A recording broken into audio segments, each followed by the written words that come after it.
Hey everyone, Avros here, back again with Final Fantasy V and the Final Fantasy 12 game challenge.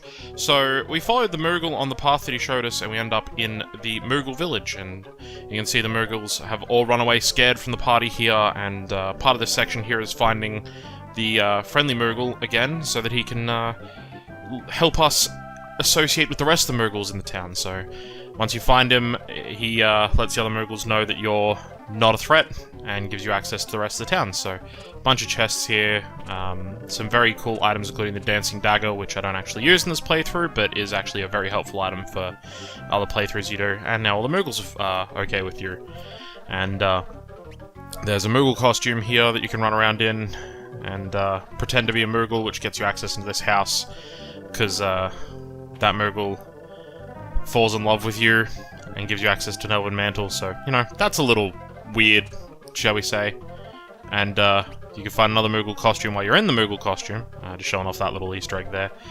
And once you're all done, you go and talk to your Moogle friend, take off the Moogle costume, and he climbs up onto the tree, and you don't really know what the hell's going on.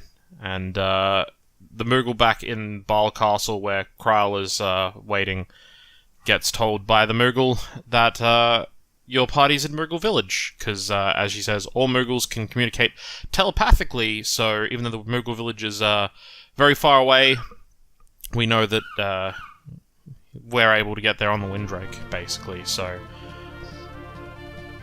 Krile gets on the Windrake, and flies off to Moogle Village, and all the Moogles are running around in formation, and one of them says nose as best Avros can figure out, and Krile can't find where the Moogle forest is, but gets told at the nose. And yeah, I mean, I know what's happening there, and I still don't quite see the Moogle there in the Moogle forest, but that's supposed to be shaped like a Moogle. It's a bit weird. So anyway, the village is in the nose, which, I mean, there wasn't those green gaps in the forest before when we came here initially. The forest is just all trees, so you can't see those gaps, so you can't see the nose on the overworld apart from that one cutscene, which is mildly annoying. Anyway, this episode's going to be kind of story-heavy. There's a lot of storyline stuff that happens here, and not so much fighting, and this is going to be the start of a sort of downward trend through the episodes here. Combat's gonna be a hell of a lot quicker from the second half of this episode onwards, because once you get to this section of the game and you go back to Castle Baal, you have access to job grinding, for lack of a better way of putting it. There's a very good spot in the basement of Castle Baal that I took advantage of that gives very high ABP to everyone in your party for very little effort. And so I took advantage of that and maxed out some classes for everybody to get their jobs to a specific spot and make them extremely powerful. So, end of this cutscene here, everyone finds out Galuf is actually the king of Baal Castle, and yeah, Avros is completely awestruck at the fact that Galuf is a king, because he doesn't act like one. He's, in his eyes, still just a crazy old man.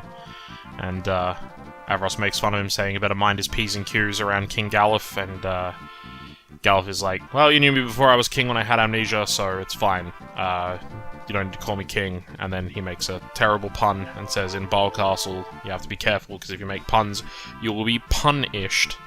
Anyway, so this is after the grinding I've done in this section, and it turns out the Windrake is sick. He was wounded before they flew to find them in the forest, where the Moogles were, and now he's dying. And Lena goes, I know, dragon grass. That's the thing that cures dragons, same as it did with Hiryu back on Avros' world, to prevent the Windrake from dying, and they get told to go to Drakenvale, which is to the north, and we need to break out of Baal Castle, as it's surrounded by evil forces, to go and do that. So, here's some combat to show off where everyone is at party-wise. So, Galuf tells his soldiers to open the gates, and they let us know Exdeath soldiers are waiting right outside, and if they open the gates and close them behind us, as Galuf says, there'll be no way for us to get back in.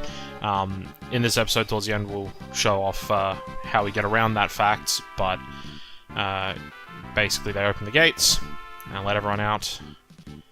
And out comes Galuf and the party. And he says, yep, close the gate, seal it, don't let anyone inside no matter what. So that's going to come back to bite us a bit. And soldiers will go back inside of the castle, seal the gates, and as Galuf's going to say here, didn't take long for Exdeath's enemies to show up, so jumping into some very easy combat here against an Abductor. You'll see everyone's not wearing any class sort of garb here, they all just look like their regular selves in their regular default costumes. And we don't get to really show off too much combat here because I triggered the effect of a Death Scythe and one-shot killed the enemy. So yeah, just left that in there just as an interesting show to see the party there all look very different. And here we are in the town of Kelb, home of werewolves. And Galuf says, they're our allies, but Kelga here didn't know Galuf was with us, and Galuf lets us know that Kelga is part of the Dawn Warriors who fought Exdeath 30 years ago. So we're going to meet some more of them over time. So at the moment, we've met Kelga and Galuf as two of the members of the Dawn Warriors, and we will find out who the other two are before the game is over. And Kelga expects that Avros is a crony of Exdeath and wants to fight him, and so Avros says he wants to fight him man-to-man, and Kelga executes his lupine attack here, which involves him blinking around the screen and just hitting Avros without Avros having a chance to retaliate. So he concentrates and picks out where Kelga is and smacks him one, and throws Kelga into the next room, and Galuf isn't too happy about that, says he wasn't supposed to hurt him, and he's clearly seriously injured, and Avros lets him know that he learnt how to foil the attack that Kelga was doing from his father, Dorgan, and Galuf and Kelga both react to that name, and it turns out that Dorgan was one of the 4 Dawn Warriors, and turns out Dorgan was originally from this world, so Avros has ties to both worlds, and the 4th member of the Dawn Warriors, who you can see here on the right of this cutscene with the weird blue spikes growing out of his head, I assume that's supposed to be his helmet, but it doesn't look very much like it in the sprite there, is Zezat of Ice. We'll get to meet him more later on. And the Dawn Warriors defeated Exdeath in Avros' world, and Dorgan is reluctant to seal Exdeath in another world, but decides to team up with the rest of them, and with the power of the crystals, that's how Exdeath got sealed in Avros' world. And here's a weird forest that they sealed him in with the 4 stones there. And those stones break when you fly past them. With the airship, you'll notice that there's less in there back in Avros' world as more of the crystals get broken playing through that section. And Dorgan decides to stay behind, and they ask why, and Dorgan just says, have a safe journey, and no one can quite figure out why. And as it turns out, it's Dorgan had met a woman and decided to stay in Avros' world to stay with her, and obviously that's Avros' mother. And yeah, they find out that Dorgan has actually passed on, and the party heads on to Drakenvale. So up in Drakenvale, there's a very interesting combat. It's not like really much else in the game at this point, and what actually happens here is you run into Golem being attacked by a bone dragon and a zombie dragon, and the Golem goes, hey, can you guys help me? And what actually you're supposed to do here is help out with what's happening here, and when you help out and defeat the bone dragon, the zombie dragon, as long as Golem doesn't die, you get Golem as a summon. So while this is going on in the background here, I'll just cover off some of what's changed with the party. So you might notice here Galuf casting Fire twice. You might have noticed Faris cast Meteor twice, or Comet I should say, twice. What's actually going on here is everyone's gone back to the Freelancer class, and by using Freelancer along with the jobs they've mastered, they have access to passive abilities from some of those classes, as well as other things that they're able to access, like 2 different job active abilities at once. So Faris and Galuf are both using Dual Cast, which is from the Red Mage, which lets them cast black and white magic up to level 3 and cast 2 spells per round of combat, as we talked about when I was going through the abilities of the Red Mage. But as their secondary job ability, Faris has Time Magic and Galuf has Summons. So what that actually allows them to do with the Freelancer job, as they're set up, is Faris can actually cast 2 Time Spells with Dual Cast, and Galuf can summon 2 Summons in a single round of combat, which is incredibly broken. And as far as the other 2 members of the party go, Avros is very much built for utility. His 2 classes he's majorly using are Blue Magic from the Blue Mage, as well as Drink or Mix of the 2 commands he uses mostly from the Chemist, which is by far and away the most busted job in the game. And then Lena is a Ninja Ranger Mystic Knight hybrid as far as her Freelancer goes. One of the more commonly known busted things in this game is to use the Ninja's passive ability to dual wield 2 weapons, the Mystic Knight's ability to apply magic to your weapons if you're using swords, as well as the Ranger's rapid fire to hit 8 times in a single round of combat. So what's actually happened here is it turns out the Dragon Grass in this world is actually a living being that's incredibly powerful and attacked Lena and Faris when they tried to grab it. So an X-boss fight is actually against the Dragon Grass itself. So what we're going to try and do in this combat is have Avros hit Deathclaw to basically drop the Dragon Grass to very little health left, and use Lena's rapid fire ability to do a lot of damage. Galuf is going to dual summon, starting off with Golem, which puts up a very powerful shield, and Ifrit, because fire magic's pretty good against the Dragon Grass. So you'll see here, here's the Golem summon, followed by Ifrit, and that's only taking up 1 turn of Galuf's filled ATB bar. So you can see how strong that gets very quickly. And Faris is actually using Dual Cast to cast Haste on the entire party, doubling the speed their ATB gauges fill up. So, yeah, this is going to make everyone very strong. And then on top of the Golem summon, Galuf is now dual casting Protect to do even more defensive stats on the party. So basically we're just going to cheese our way through this fight by taking no damage. And here goes Lena with Rapid Fire. You'll see here, Rapid Fire typically does 4 hits with a weapon, but because she's dual wielding, it actually does 8 hits here, so that's very strong. And there goes Deathclaw. The flower basically now has no health left. That was Golem blocking there with his hand to stop everyone from taking those status effects. And yeah, basically now the fight is over. Faris is going to dual cast Sloga to slow everyone down, and then cast Comet, and that's it. The flower was reduced to single-digit health by Avros' Deathclaw, and now we just got to clean up the small flowers here after the Dragon Pod was dead, and that doesn't take too much with dual wield Rapid Fire, and that's it. Fight's over, nice and easy. A lot of the fights from here on out are going to be like this. A lot of the boss fights for a little while here are going to be incredibly simplistic because of the setup we've got. Our party is very broken right now. Once we get a bit further through the game, things are going to pick back up, so jumping back into the story here, we go back to Castle Baal to cure the Windrake, and they believe Galuf's a monster because he told no one to open the gate, and goes, oh well, time for plan B.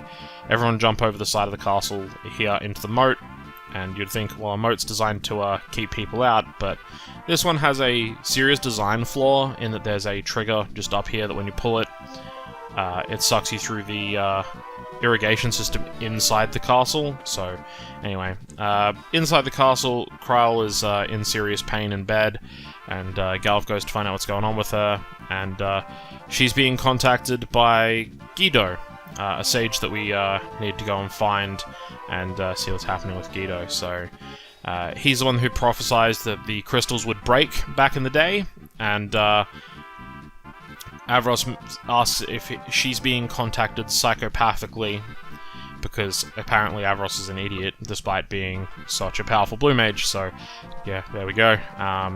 Galuf corrects him to be psychically, and they agree to go and find Guido once they've cured the Windrake. And so, what happens here is Lena decides, well, I'm going to feed the Dragon Grass to the Windrake, and Avros points out, well, the grass killed all the Windrakes in this world, so that must be why he refuses to eat it. So Lena does something incredibly dumb, and eats some of the Dragon Grass, which, as we know, is poisonous to people, but not to Windrakes, and is like, see, look, it's fine, it didn't do anything to me, here, eat it. And the Windrake is fine after eating the dragon grass. Lena, on the other hand, not so much, and immediately passes out. Which Kral shows up and gives her some antidote, kills her with the poisoning, and everyone's like, well, are you fine? And she's like, yeah, I'm okay thanks to Kral. And then Kral's like, you're an idiot, you shouldn't eat the dragon grass. But, hey, everyone's okay, so not a big deal. And then Kral passes out basically because she's not feeling well because of Guido. And as Avros says, Jizo Pete, everyone's constantly risking their life. And I'm not sure where Jizo Pete comes from, that's a weird thing to say, but yeah, anyway. Kral saved Lena, Lena saved Windrake, they're square on who owes who anything, and Kral goes back to bed, and we're going to take the Windrake that we've just cured of almost dying from overworking itself and being wounded, and fly it off somewhere. Because, hey, I guess it's fine after eating the dragon grass, who cares? Whether or not it needs more rest or anything like that, so anyway. Here we are at Guido's cave, and we're gonna go inside when an earthquake happens, and the island's breaking apart, and we run back to the Windrake, and yeah, Sage Guido's island is gone. So yeah, we're not gonna be able to see the Sage, and that's all X-Death's doing. He sunk the island, so the party is saved by the Windrake. I guess this one's definitely fine because it was able to pull us out from underwater.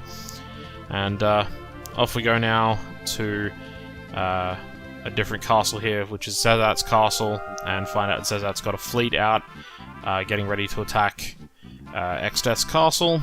And so we go and meet up with Zezat of Ice, and he's like, yeah, I'm doing alright.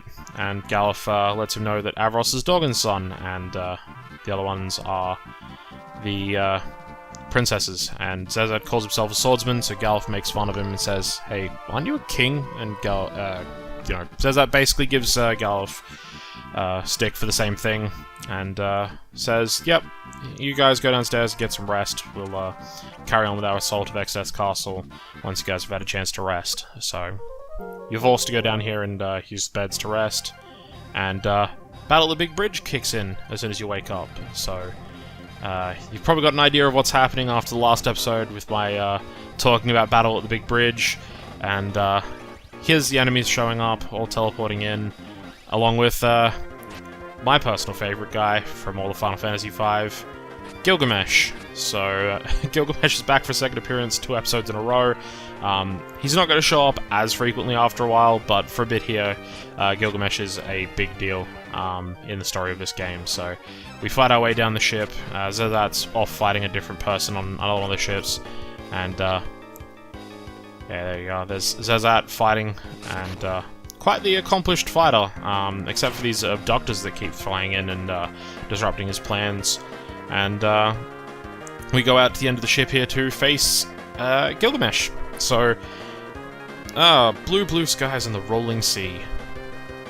It's days like this that get you high on life, but you, sirs, are harshing my buzz. Gilgamesh has some really great lines in this game, so I'm gonna kind of read through them as they happen, because they're worth highlighting. So, yeah, Avros here mugging Gilgamesh, as I mentioned previously.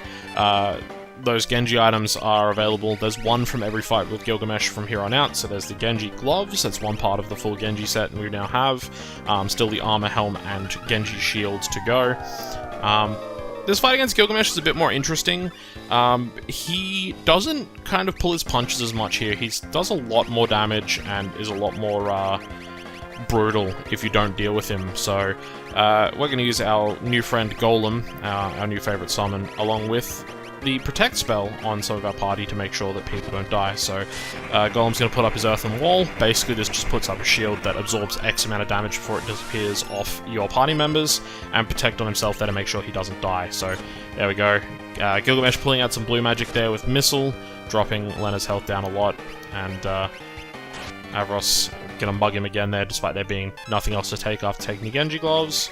And we're gonna continue to work on buffing our party here with Faris is going to double cure with dual cast there, taking advantage of the insane potency of casting 2 spells every turn, and Lena just going for the basic attack here. There's a part of this fight that I wanted to trigger, and I didn't want to have to come back and redo the fight like I did for one of the earlier bosses, so here we go.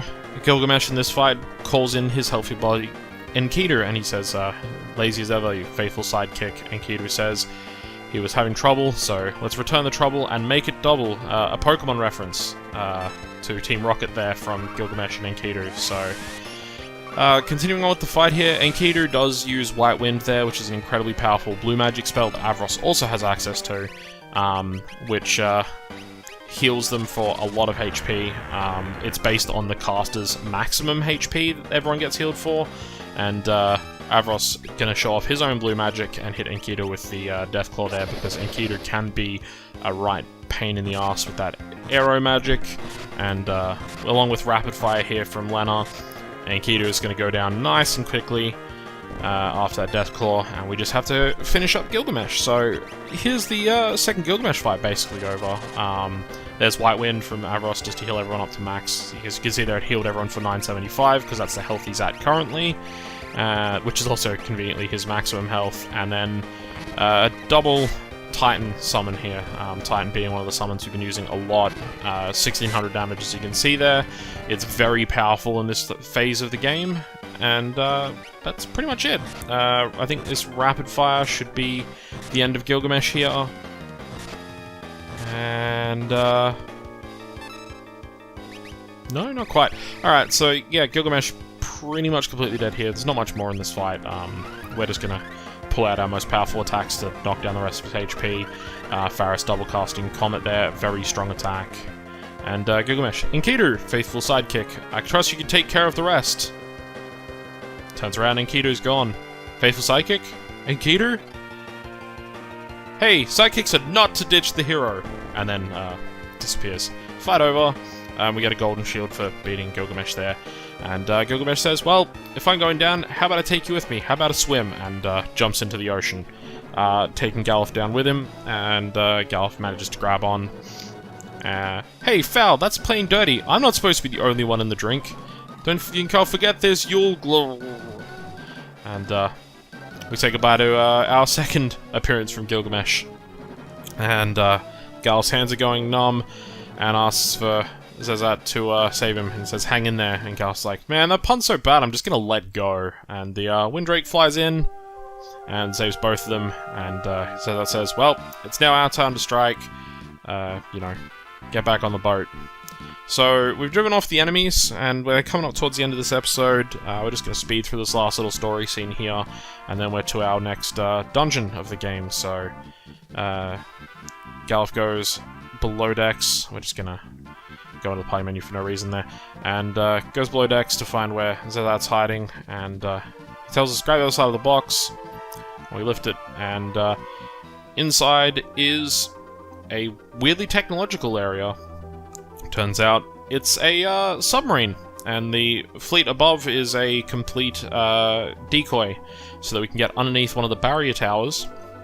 And if we take down the barrier tower, we take down the barrier, and we can get inside Excess Castle to deal with X-Death. So, what we're going to show off here is sort of a bit of the next section up, and we go inside the barrier tower, and Zazat has some lovely explosives that we're going to take advantage of here to get inside the tower.